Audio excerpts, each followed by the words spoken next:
Hello all. Now let us deal with the Cauchy Gaursat theorem. I would like to go with the statement of Cauchy Gaursat theorem. The statement says if a function f is analytic at all points interior to and on a simple closed contour C, then integration over C f of z dz equal to 0. This theorem is labeled as Cauchy Gaursat theorem. Let us once again see what actually it means.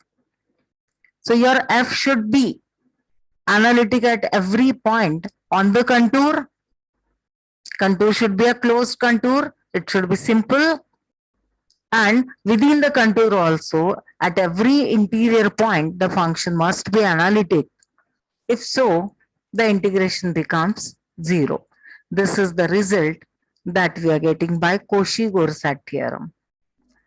Earlier to this, actually Cauchy had given one more condition on this particular function should be f dash should be continuous. But later on, Gaursat proved that the condition of continuity on f dash can be omitted. So now the theorem goes with the names of both Cauchy and Gaursat. So let us deal with few examples based on Cauchy Gaursat theorem. I think this is readable, is it? If not, I would like to.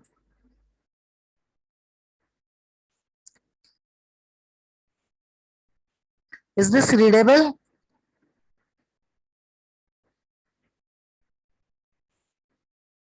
Jyoti? Yes, madam. Okay, okay. Now let us deal with the example of integration over C1 z raised to half dz. So C1 is given by the contour is from any contour they are saying from z equal to -3 to +3. So how it goes? So z raised to half we can write as z raised to half equal to exponential of log of z raised to half. Then half can come as the coefficient and it becomes exponential of half log z. And we know log z is nothing but r e raised to I theta. So what it becomes is root r e raised to I theta by 2, and theta completes the whole circle. So it is taking values between 0 to 2 pi. And we know r is greater than 0. Now, we know better that this function actually is analytic everywhere. So I would like to go actually with one example. Let us deal with this question. Apply Cauchy Gaursat theorem to show that integration over C f of z dz equal to 0. Means actually you are not expected to calculate the integration, but you are required to show that your f satisfies the conditions of Cauchy Gaursat theorem. So you can see what the question says. C is the contour which is unit circle mod z equal to 1. What do you mean by unit circle mod z equal to 1? Mod z equal to 1 means the center is at 0, 0. yes, origin. Center is at the origin. And what is the radius here? 1. 1. Radius is 1. So it's a unit circle. And they are saying in either direction, whether you go clockwise or anti-clockwise, one and the same thing. And the function given to us is z square upon z minus 3. First function let us deal with. F of z is equal to z square upon z minus 3. Now you can see if it would have been only z square, it is analytic everywhere. Actually, it's an entire function. I was talking only about f of z equal to z square. But because it is a quotient function and the denominator is z minus 3, you can observe that at z equal to 3, this function cannot be analytic. Elsewhere, it is analytic. Now let us see to our contour. If I go like this is your circle, unit circle. This point is 1, this is I, this is -1, and this will be minus I. This is the contour given to us, and the point z equal to 3 lies outside it. This is z equal to 3. Point is not within the contour, it is not an interior point, neither it lies on the contour itself. So our function f of z equal to z square upon z minus 3 is analytic everywhere, inside the contour and on the contour. So it satisfies the hypothesis of Cauchy Gaursat theorem, and therefore integration f of z dz over c is 0. Followed?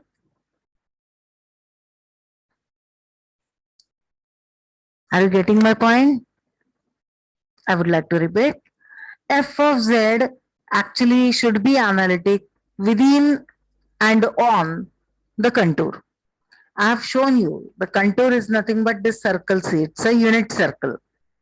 I have shown all its boundaries along the coordinate axis. Along the x-axis you are watching it is at 1 and -1, and along the vertical axis you find it at I and minus I.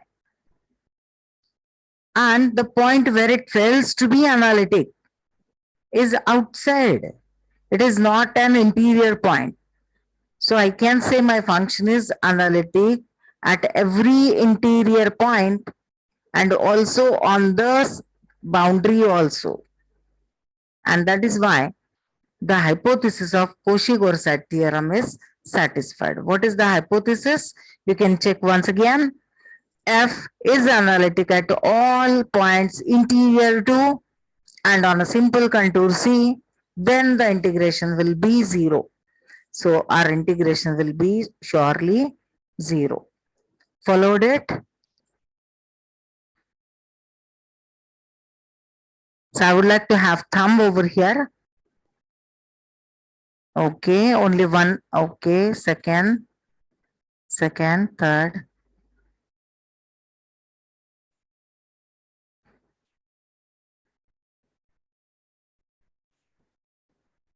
Sure, sure. So I would like to request you turn off the videos. Turn off your videos.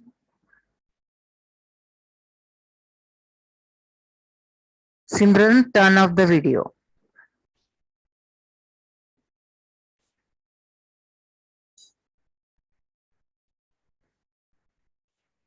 Okay. And now I would like to move to B part, the second question. What the second question tells me? It is f of z equal to z into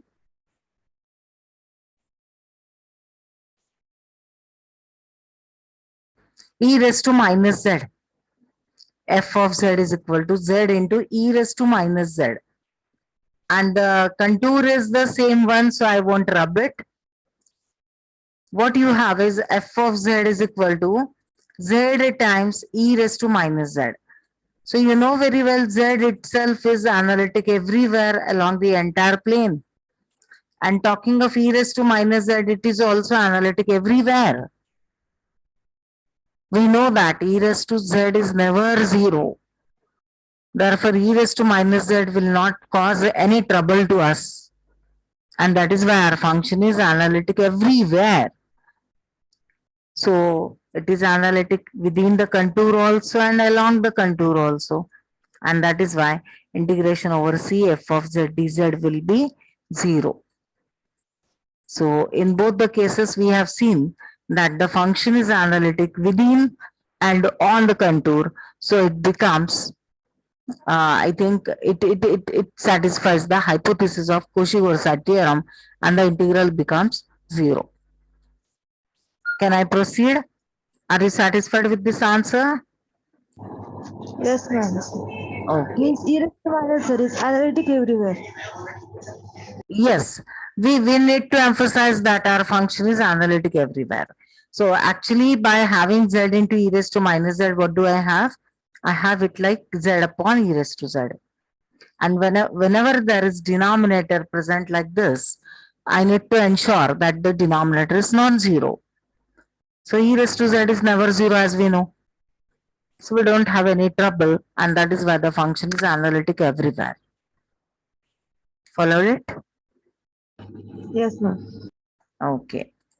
Now I would like to move with the third function.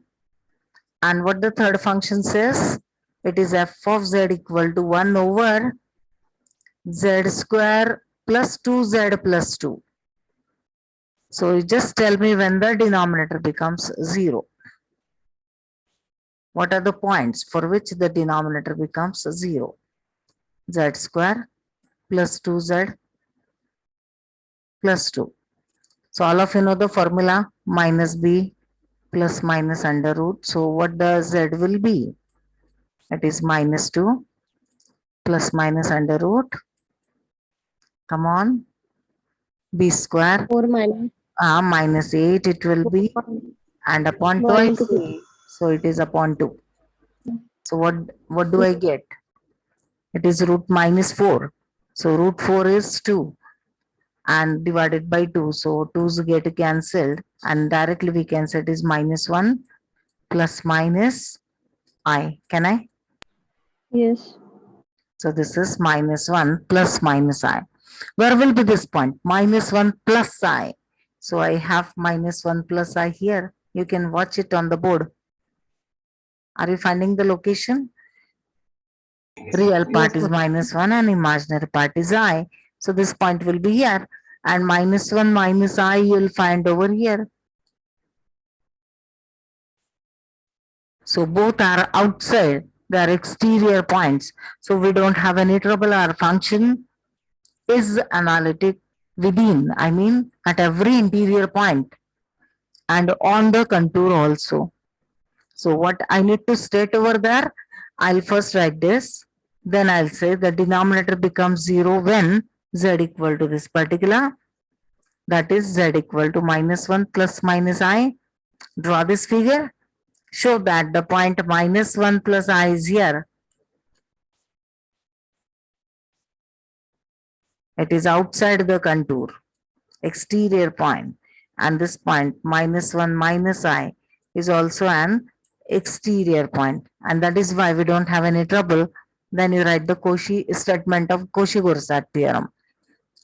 By Cauchy Gaursat theorem, since f is analytic at all points interior to and on the simple closed contour C, therefore integration over C 1 upon z square plus 2z plus 2 dz equal to 0. This is our answer. Are you satisfied?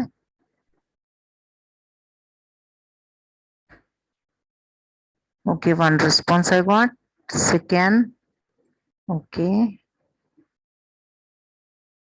All right. Suppose you have got me. If any doubt, you can ask later. All right. Now let me go to the D part. The D part says f of z is sec h z. Sec h means hyperbolic sec. Now when you are going to hyperbolic sec, it means it is f of z is equal to, and it will be certainly reciprocal of hyperbolic cos. So it will be 2 upon e raised to z plus e raised to minus z. Do you agree? Yes, ma'am. Yeah. So at what point does e raised to z plus e raised to minus z becomes 0? Just tell me what is that point, because you have to ensure the analyticity. And if the denominator becomes 0, then only this function has a problem. Elsewhere it is just true. So how would you go? E raised to z plus 1 by e raised to z equal to 0. meaning thereby e raised to 2z plus 1 equal to 0 times e raised to z. So what you are getting is e raised to 2z is equal to minus 1. E raised to 2z is equal to minus 1. So go for when it becomes minus 1 and just answer me. What is that point for which e raised to 2z becomes minus 1?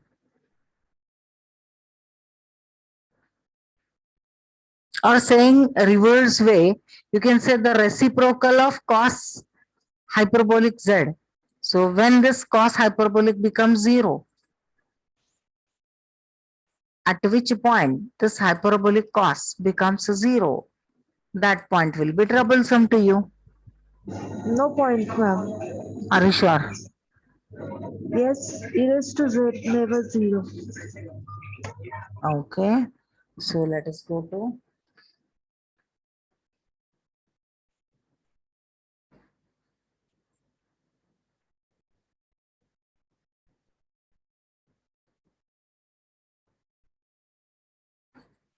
so you can go for cos HZ.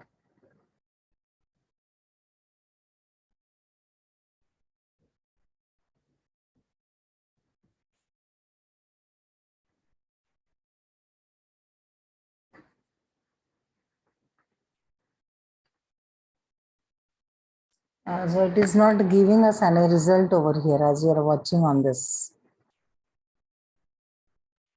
Okay.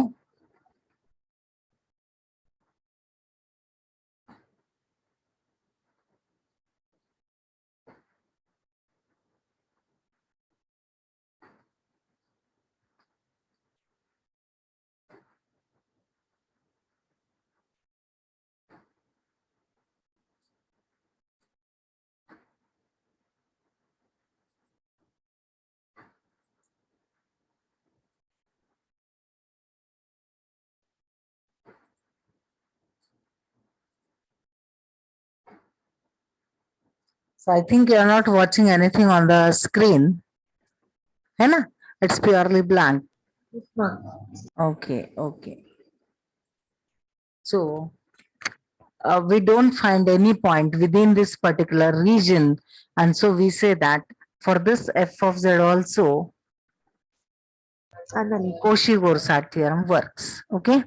Same way, I think you can go for tan z and log of z plus 2. How would you deal with log of z plus 2? How would you deal with log of z plus 2?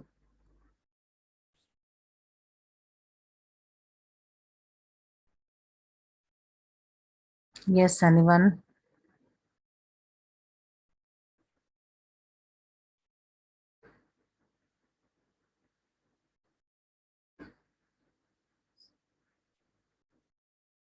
Can you tell me?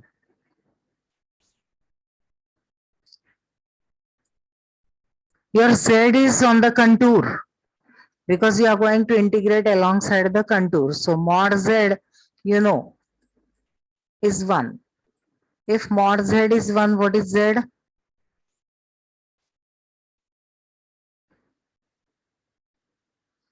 Yes, e raised to I theta, isn't it? Z is simply e raised to I theta. And to that you are adding 2. To that you are adding 2. So what will happen? It will be a circle, isn't it?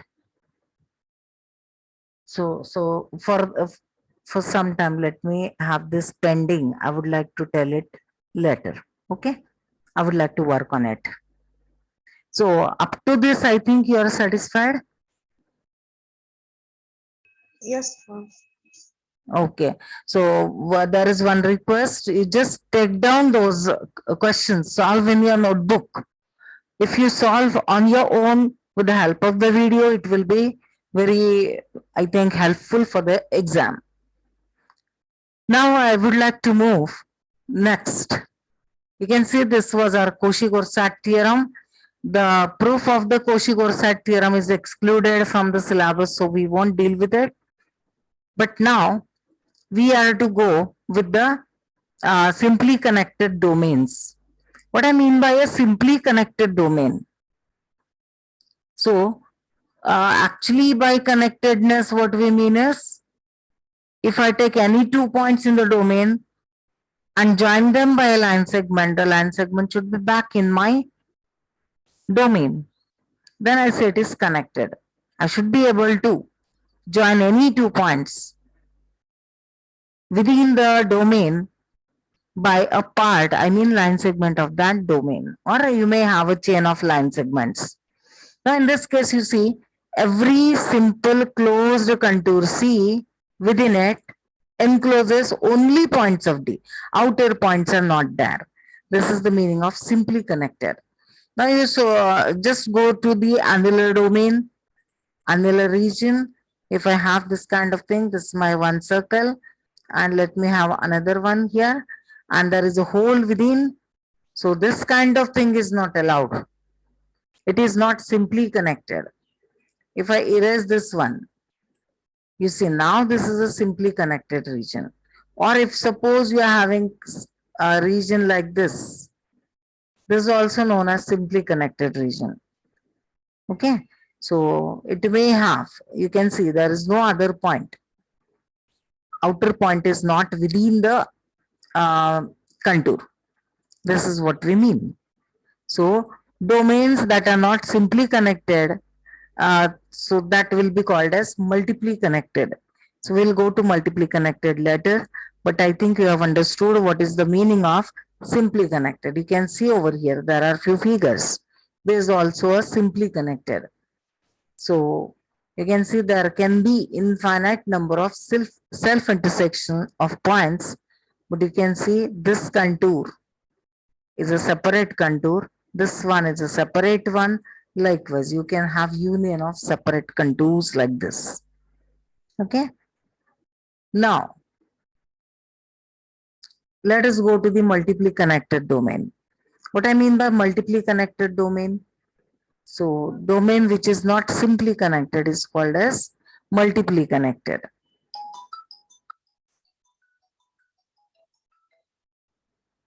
Now,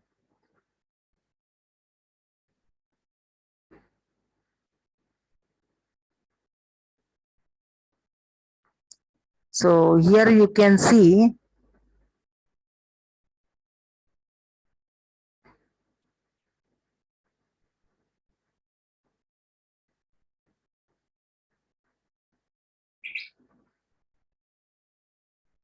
yes. So you can see this corollary. What this corollary says, let C1 and C2 denote the positively oriented simple closed contours where C1 is interior to C2. If a function f is analytic in the closed region consisting of those contours and all points between them, then integration over C1 f of z dz will be the same as integration over C1 f of z dz. So whether you calculate along C2 or you calculate along C1, integral will remain same.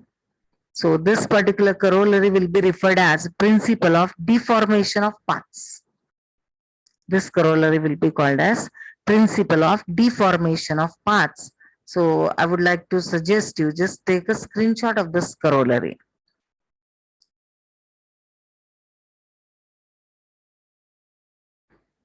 Ready? Yes, ma'am. Okay. Now let us deal with one example based on this corollary. You can see over here.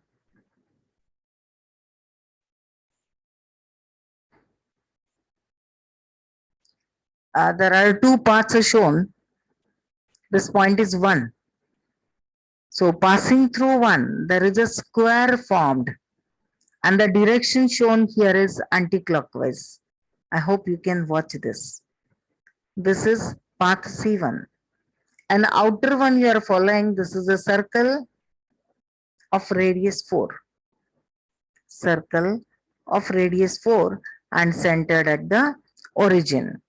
Now you can see here they are saying, let C1 denote the positively oriented boundary of the square whose sides lie along the lines x equal to plus minus 1, y equal to plus minus 1.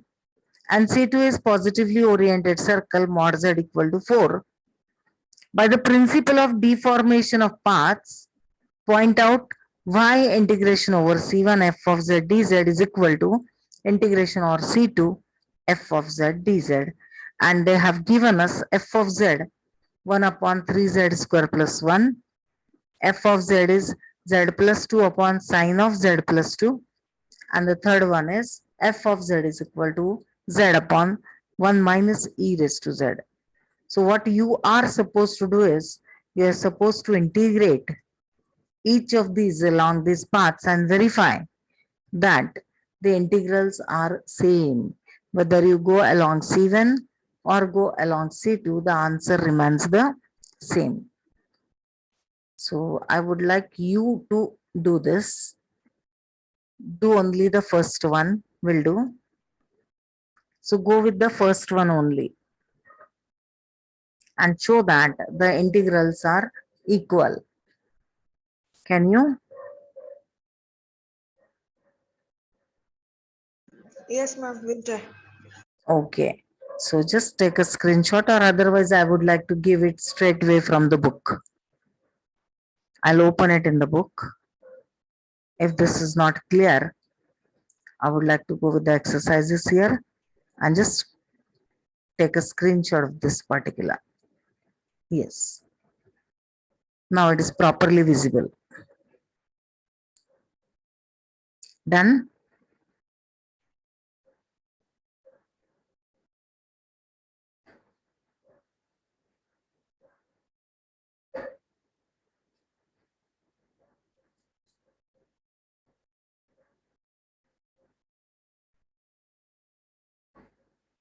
So with the help of corollary, when they are saying, you need to just verify what happens to the hypothesis. Is the hypothesis satisfied? What you observe here, C1 is given, C2 is given. You need to check whether F is analytic in the closed region consisting of those contours and all points between them, and then say that the integrals are same. So you need simply to verify whether your F is analytic in the closed region containing these two contours. Sure? So I hope you'll try to find it out. Is this particular, where this fails, this function f of z equal to 1 upon 3z square plus 1, where it fails to be analytic at z equal to plus minus 1 by root 3. Do you agree? Plus minus 1 by root 3 means it will be I there, isn't it? I. So 1 by root 3 means root 3 by 3. Root 3 by 3 I. So what you'll do? Root 3 means 1.732 and divided by 3. How much it is?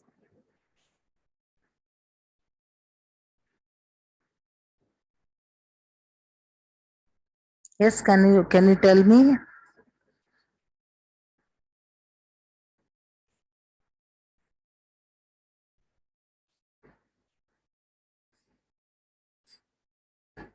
0.57, sir.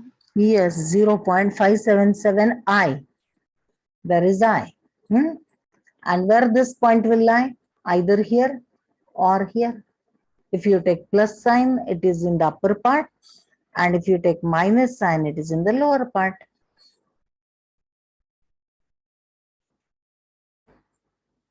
So this is not between C1 and C2.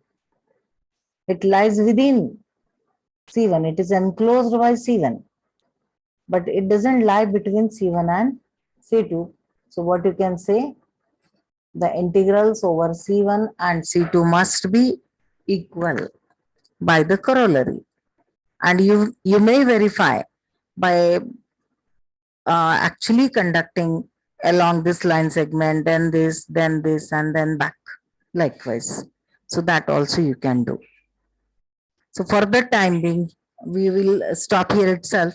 You will deal with these three sub questions. F of z 1 by 3 z square plus 1. Second one is z plus 2 upon sine of z by 2. And third one is z upon 1 minus e raised to z. Is it fine? Ready? Is the thing clear what to do?